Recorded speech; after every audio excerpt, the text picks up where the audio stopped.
Welcome to EarthChangers, where we talk every week with people making a difference in the upstate. Change a mind, change a life, change the earth. Here's your host, Amy Hyder. Good morning and welcome to EarthChangers. I'm Amy Hyder, your host. I hope you're having a wonderful and happy Easter morning.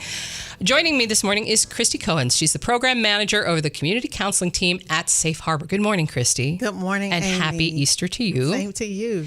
And now this is going to be kind of a tough topic for Easter, but one that is very necessary and one that touches faith communities everywhere. Yes.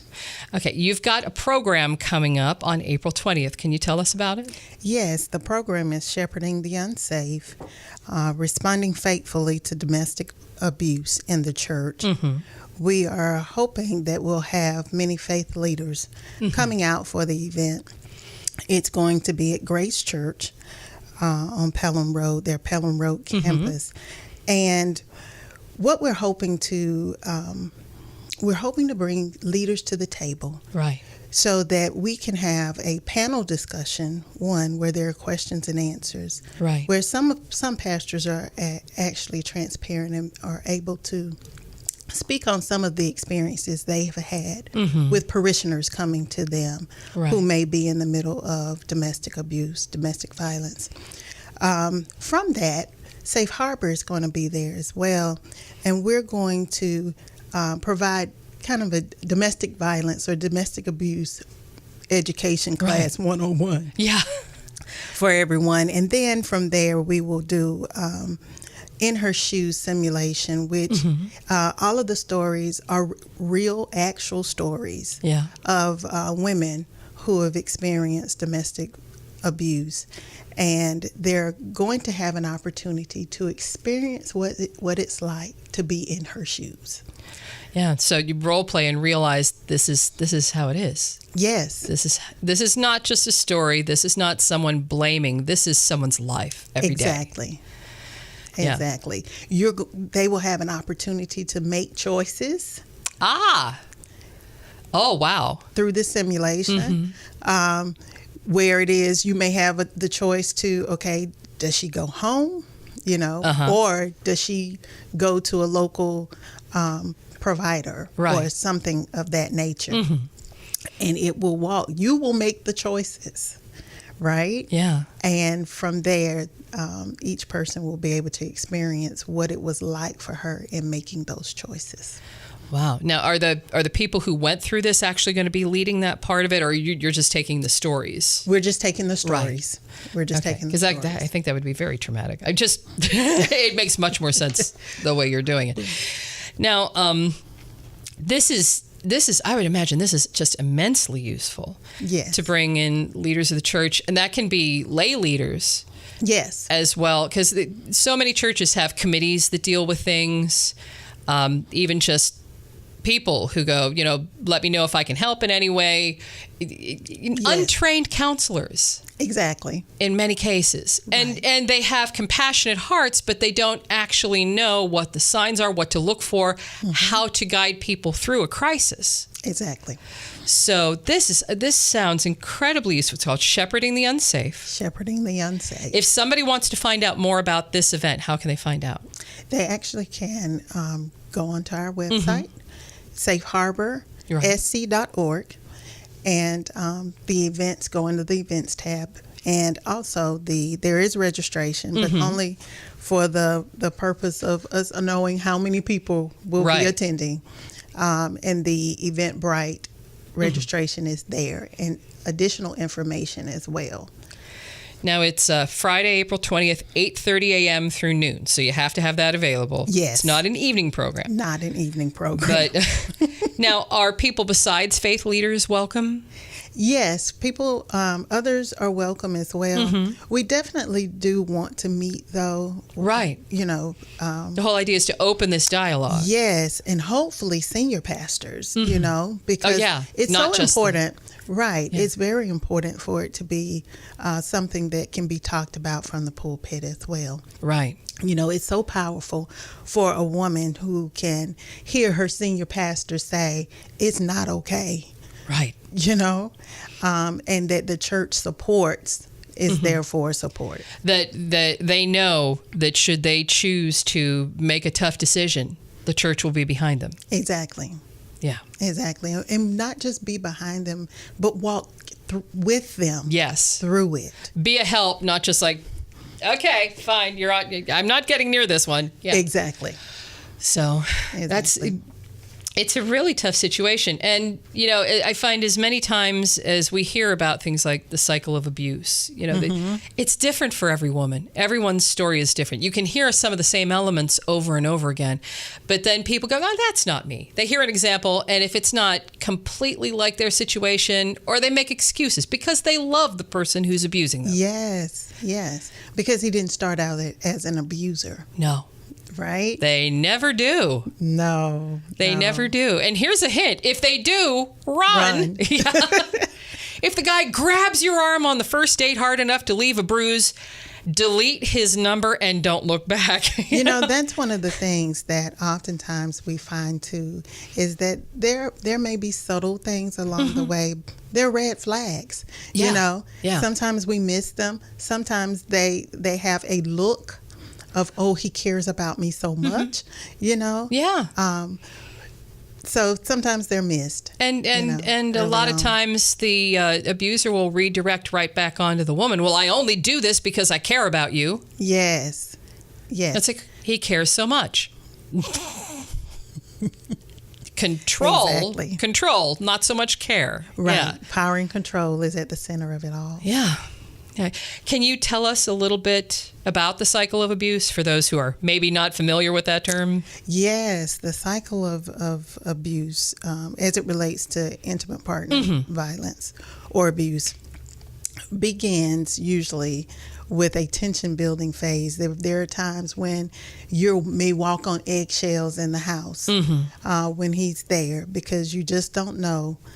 Something's not right. You're just waiting on something to happen. And in all actuality, once the event actually happens, it doesn't have to be physical. No. It may not be physical abuse at all. It could be throwing things in the home. Right. It could be yelling, screaming, calling you outside of your name.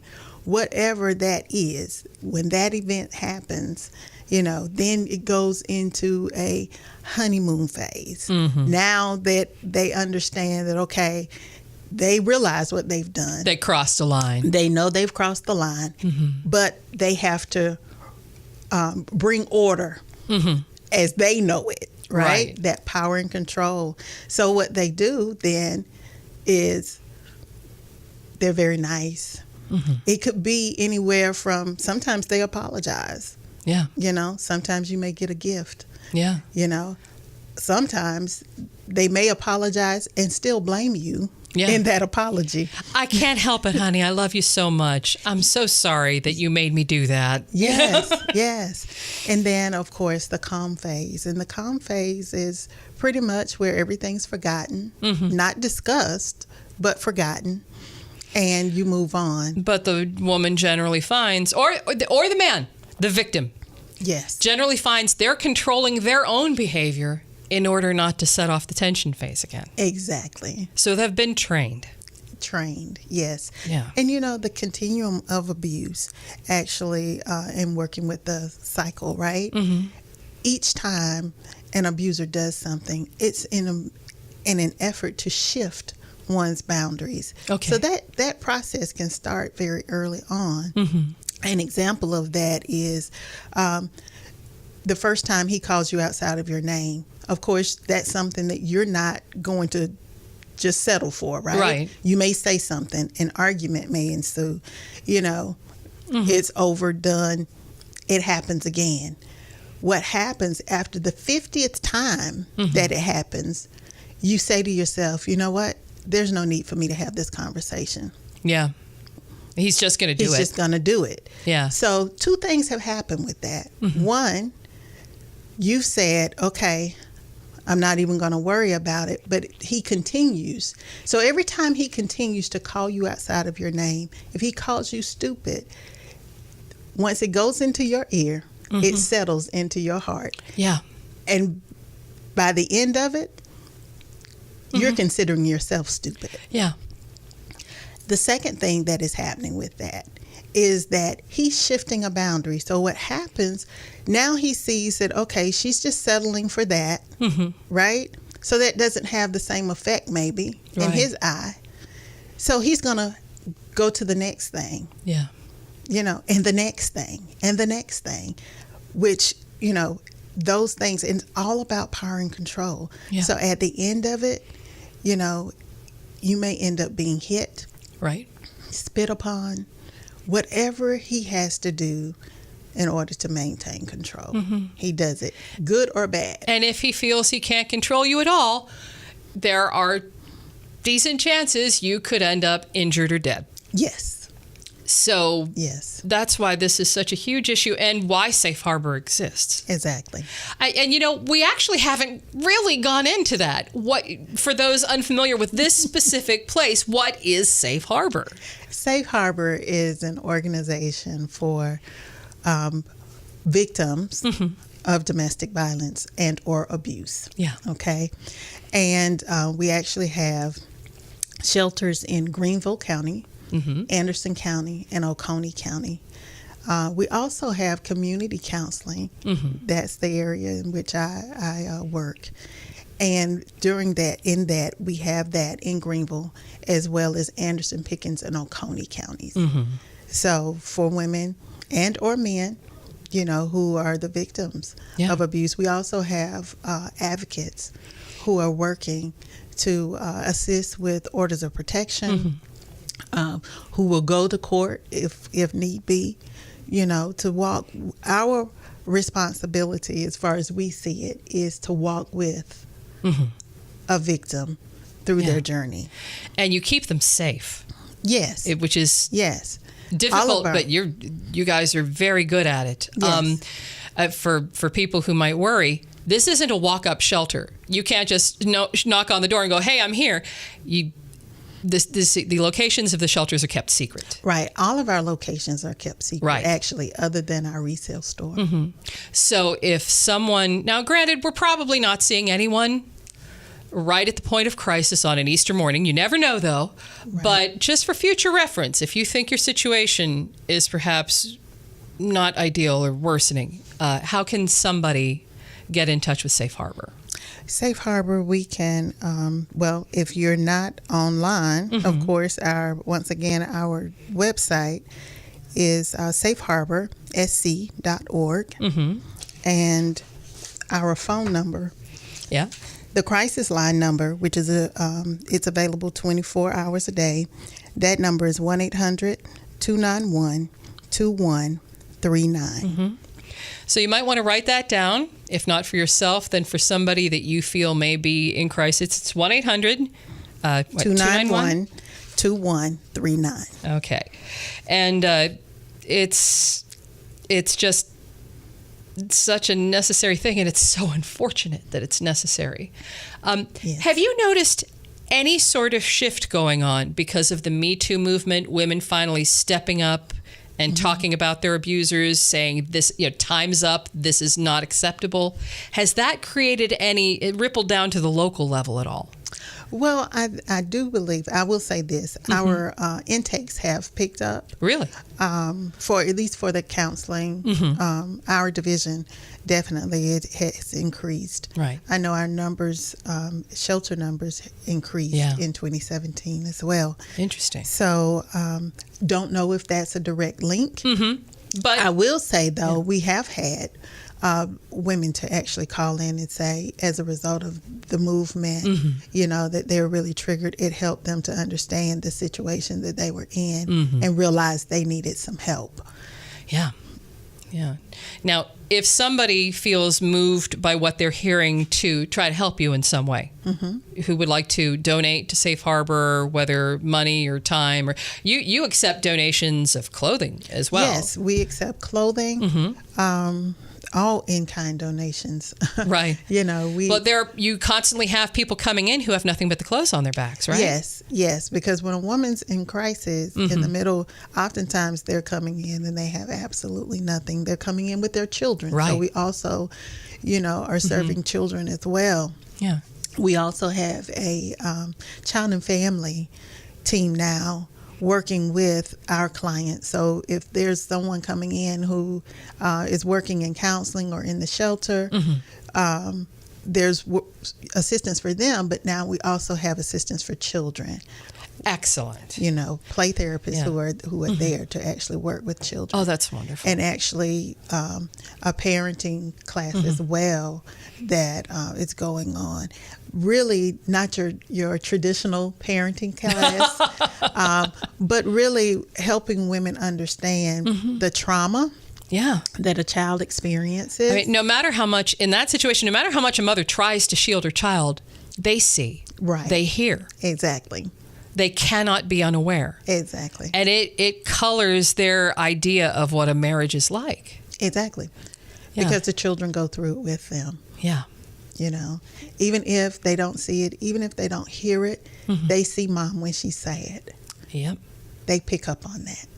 They, so we see those services as well. This is where bullies come from. If they see dad gets what he wants by raising an arm at mom, exactly, then they've learned something. They've learned a really bad thing. Right. So staying in that situation is not protecting the children. No, it's Ever. not. It is not. No. So I encourage you, if you're in a bad situation, give Safe Harbor a call, because the sooner you make a new start, the sooner you can get on with your life and get beyond it. Yes. As anyone who's been through anything as simple as a divorce can say, it's tough. Yes. But it's so healing. It is. It really is. Your life gets better from the moment you leave. Right. And, we also work with, I'll say this, we don't necessarily, a woman has lost their power, right? Yeah. So one of the things that we work really hard and to make sure that we do is that we empower them. Right. So if they decide that they're not ready to leave, they can still come in for services. Yeah. It's okay if you've decided it's not time yet. You're not ready yet. You can give them the tools. Exactly. To cope with their situation. Exactly. That's one of the things that, we work towards. Doing a safety plan, Yeah. Establishing a safety plan. If you're not going to leave, let's do that, so that when and if you're ready to leave, you'll have that in place. And we actually help them plan if need be. Yeah, so that's to be there for everyone is such a huge gift, and we thank you for being there for the community. It's one of the toughest jobs out there, I know. But anyway, back to and this is why it's so wonderful that you're going to be giving the religious leaders these tools. Yes. So have you gotten much response yet? We have some response. We're looking and hoping that after Easter, senior pastors will slow down some. They're a little tied up right now. Yeah, I can imagine. So anyone hearing the message today, you want to pass this on to your pastor after church, after Easter service. Like, by the way, there's this, and this would probably be a good thing for our council to look at. Exactly. And if your senior pastor can't come, any other faith leader or lay leader in your church, we're just wanting to get the word out. We're hoping that this will also just the beginning, right? So that we can give this information and hopefully have those persons in churches who are saying, we need you to come to our church. Right. So you're an outgrowth of this as well, maybe coming and speaking to the church? Yes. Okay. Yes. We have other leaders in our church. We'd like for you all to come and speak to our leaders. Whatever. You're willing to do that. We're willing to do that. Yes. Fantastic. So I really appreciate you making time. Now, I'm going to be honest. We didn't tape this on Easter morning because that would just be not fair. But I really appreciate you making time for this on this Easter holiday weekend. I've been speaking with Kristie Cohens. She is the program manager of the community counseling team at Safe Harbor in the Upstate. And again, we appreciate the work you do so much. Thank you for having us. This is the Shepherding the Unsafe event. It's at Grace Church on Pelham Road on Friday, April 20th from 8:30 a.m. to noon. Primarily faith leaders, senior pastors, lay leaders, anyone who works with the church, and also people who may just be interested are also welcome. You can register ahead of time at safeharborsc.org. Yes. Thank you. And you can also register for the event at shepherdingtheunsafe.eventbrite.com. Yes. Is there any cost for attending, or you just registration so you have some idea how many are coming? No cost. We are asking a donation, a love offering. But, that's just... Well, because running all those shelters is not free. Right. But it's not necessary. Okay. It's not mandated. Yeah. So. Bringing it back to donation one more time. If somebody does want to make a donation, whether a monetary donation or a donation of clothing or makeup or kids' clothing or toys, how can they do that? Yes. You can actually contact us even at the crisis line number. We take all calls. Okay. There, the 1-800-291-2139 number. Or if it's a monetary donation, you can go to our website. And donate right there. Fantastic. And what a wonderful way to celebrate the resurrection with a new start for a woman. Yes. Give her some help. Exactly. Help people through some of the toughest times of their lives. Exactly. So again, thank you, Kristie Cohens, for joining us this morning. Thank you for having me. And that's going to do it for this Easter edition of EarthChangers. I hope you have a wonderful Easter, a wonderful Passover, a wonderful Sunday. And now you need to get out there, be an earth changer, and have a fantastic week.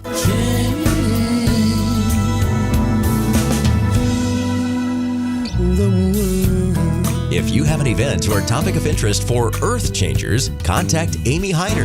Amy at earthfmwrth.com.